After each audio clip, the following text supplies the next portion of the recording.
I honestly can't remember the last time I had this much difficulty with an episode. Don't get me wrong, I end up turning it around and fixing things, and I really like how this video ends up turning out, but it was a pretty rough start, and if I hadn't promised this video ages ago, I might have ended up scrapping it. But I can get more into the issues I had in the design notes. The point is, my Cyberpunk video is finally here. I'm taking famous video game characters and redesigning them and rewriting their stories to fit them into the game Cyberpunk 2077, which is finally coming out this week. Unless they somehow last minute delay it again, but I really hope that doesn't happen. Regardless though, this episode's out, so it's too late to delay this again. Anyway, if you're excited for Cyberpunk 2077, or just excited for this Cyberpunk video, hitting the like button would be much appreciated for YouTube algorithm reasons. And of course, if you're new here, you may want to subscribe, because I do 2 videos like this every week. But anyway, the long wait is finally over. Let's dive into the world of Cyberpunk.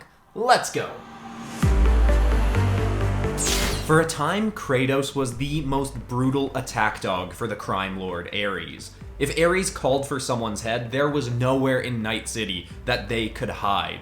Kratos was a killing machine, thanks to some incredible cybernetic implants that could turn his arms into vicious thermal blade whips. He was a god with these weapons and would enhance them whenever he could. But eventually, Ares started to worry that Kratos was getting too powerful. Eventually it got to a point where Ares felt he needed to take Kratos out. He sent a hit squad to his home one night, and while they failed to kill Kratos, they did kill his family. Kratos went on a spree of destruction, tearing through Ares' entire gang to get to him. He slayed Ares, but this didn't calm his rage, and it didn't end his troubles. Other gang lords in the city heard of how easily Kratos had torn through Ares' men, and they too grew concerned by his power. They sent their own men after Kratos, who eviscerated them all and went on to kill many of Night City's most notorious crime lords. After that, he felt there was nothing for him in his hometown. He left Night City and became a nomad, living a simple life in the desert, and even starting a new family. He married and had a son, and was at peace. Well, to the extent that a ball of rage like himself can be anyway. But eventually new gang lords from the city started sending out scouts to the deserts, trying to recruit new people to build their empires further. Kratos despised the idea of their kind bringing their wars to the nomads, so he updated his implants, and with his son's help, they fought off the encroaching gangs. Now, before going into this episode, I'd never designed a cyberpunk character, or at least purposely designed someone to fit into a cyberpunk world. So I didn't have a great knowledge of the visual library of what cyberpunk characters look like. I did research on stuff from the games, but I still felt I was going into this a little bit blind. So the version of Kratos that I ended up finishing looked a little bit boring design-wise. I liked the drawing, but he didn't look that cyberpunky. So what you're seeing now is actually the very last thing I did for this video. I drew this character first, but at the very end, because I had a little bit more time left, I went in and added some extra details to the cybernetic bits of the character. And I think that really saves this drawing and feels like it fits better into something like Cyberpunk 2077. So here's the actual finished version of Kratos.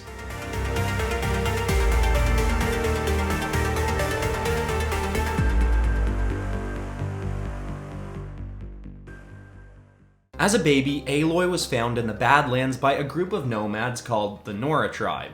Some thought they should take the girl in, but others feared she was some kind of trap or weapon, possibly a cybernetically enhanced baby left by a rival gang to somehow spy on them, or worse. Still, they wouldn't leave her for dead. They gave her to an outcast of their group named Rost, who raised Aloy on his own, teaching her to be an incredible fighter and hunter. And once Aloy grew to her teen years, she would get an unexpected boost in her hunting abilities. A cybernetic enhancement that she had indeed had since birth was activated that allowed her to have elevated perception of all her surroundings. Upon the tech activating, it transformed the side of Aloy's head to reveal itself as a permanent upgrade.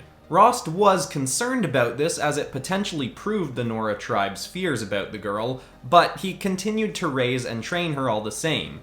When she reached her young adult years, she was allowed to try and prove herself to rejoin the Nora tribe. But on the day of the trial, they were attacked by a rival group called the Aldecaldos. Aloy and Rost fought back on the side of the Nora tribe, but sadly, Rost was killed in the battle. And worse still, the Aldecaldos would see Aloy's unique tech and be dead set on hunting her down. She had no idea why or what made the tech she was born with so special, but she had to find out.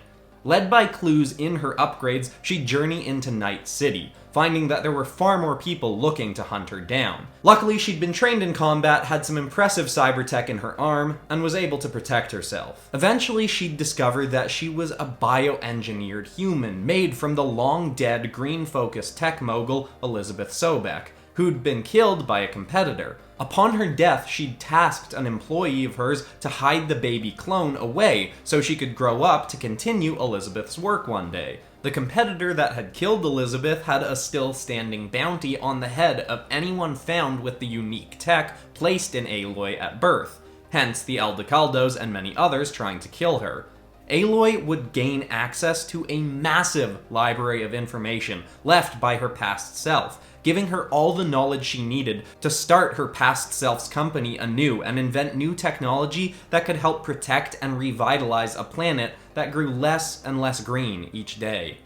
Now, before drawing Aloy, I took a little bit more time to do a bit more research on different design elements because I hadn't been thrilled with the last drawing. Remember, this was before I went back and fixed Kratos. I like how Kratos looks now. But I was like, okay, I need to make this next drawing better. And it is, but not enough. The thing that I was most excited to draw was her cybertech arm kind of thing. And, I like the design of it, but it still felt a little bit weak overall. I do like how this drawing turns out, but it wasn't enough to convince me that this was gonna turn out to be a great episode. I was feeling a little bit iffy. Anyway, here's Cyberpunk Aloy.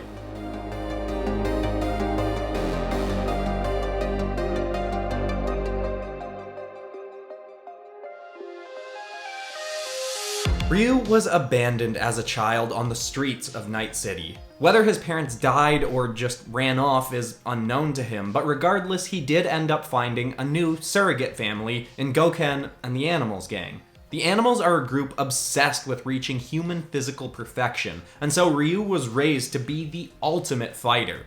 He was trained alongside a fellow animal named Ken, and the two grew up as great friends as well as great competitors, though they never genuinely wished to belittle each other, simply to improve together. As Ryu and Ken got older, they would compete in in-house fight matches with other animals for cash prizes, and eventually would fight in matches against rival gangs, representing the animals and rarely failing to impress. When Ryu reached maturity, he got his first cybernetic augmentations to aid him in fights. He had his fists and lower forearms replaced for heftier punches, along with the added ability to create glowing blue plasma bolts to fire at enemies.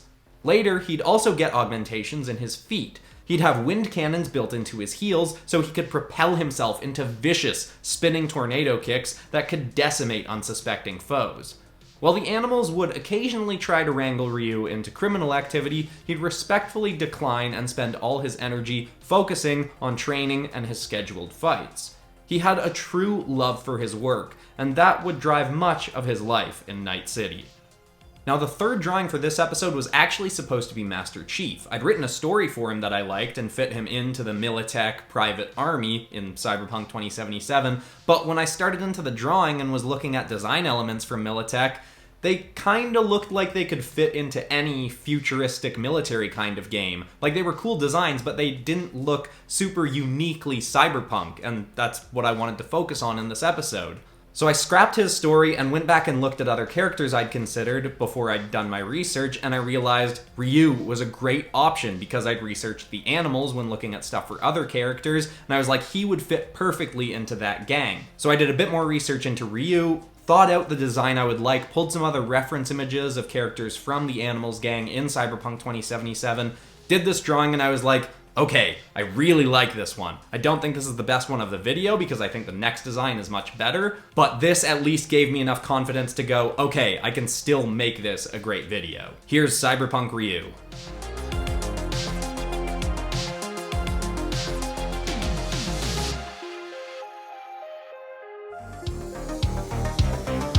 Samus Aran was the most notorious bounty hunter in Night City, but it was a long road for her to get there.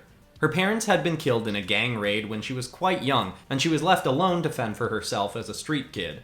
She was eventually taken in and raised by a mid-tier member of the Tiger Claws gang, and was trained to be an incredible fighter. I guess, like everyone else in this video. But anyway, while she would feel some loyalty to the gang because of her upbringing, Samus would eventually leave them to get a job for the Night City Police Department. To keep in her family's good books, she'd occasionally turn a blind eye to Tiger Claw crimes, but for the most part she was an upstanding officer, though she'd soon realize she was really the only one.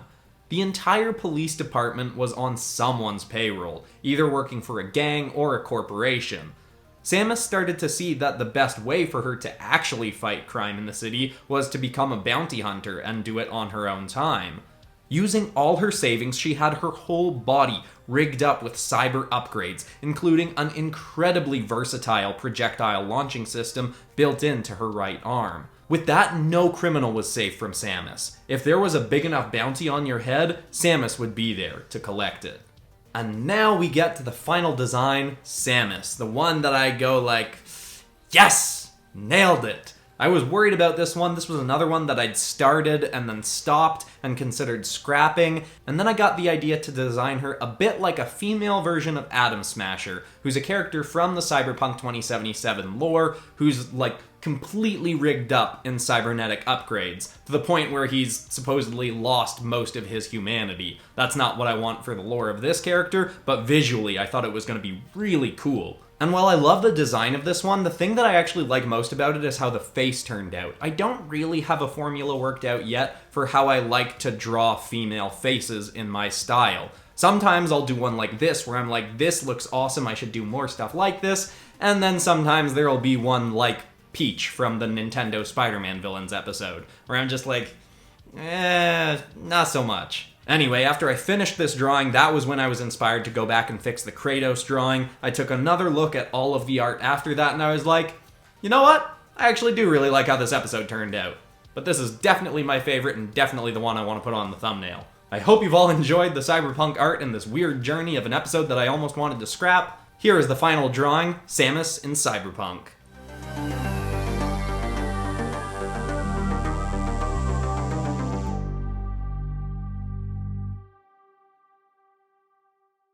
And so, while it was a quite stressful journey getting to here, I am thrilled with how this ended up coming together, especially the Samus drawing.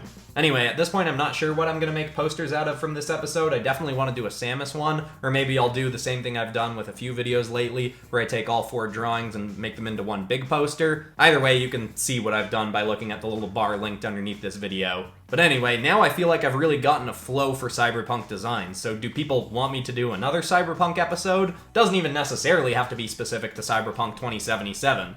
Although I am super excited for that game, and the lore is extremely extensive because it's based off a tabletop Cyberpunk RPG game. And I know tons of stuff about that world now after doing the research for this episode. But anyway, give me more ideas for Cyberpunk videos. They don't have to be other game characters in Cyberpunk. They could be superheroes or, I don't know, whatever else. And if you're new to the channel and you want more video game-based content, I've done tons of that in the last little while. Did video game consoles as Transformers, did Among Us crewmates as superheroes, did famous gaming characters as beasts. A whole bunch of stuff. I can't even name them all right now off the top of my head. But anyway, besides that, that's all for today. I'm Christian Pearson. This has been PopCross Studios, home of the nerdiest art videos on YouTube. Thanks so much for watching, everybody, and I will see you all in the next video on Friday. Goodbye.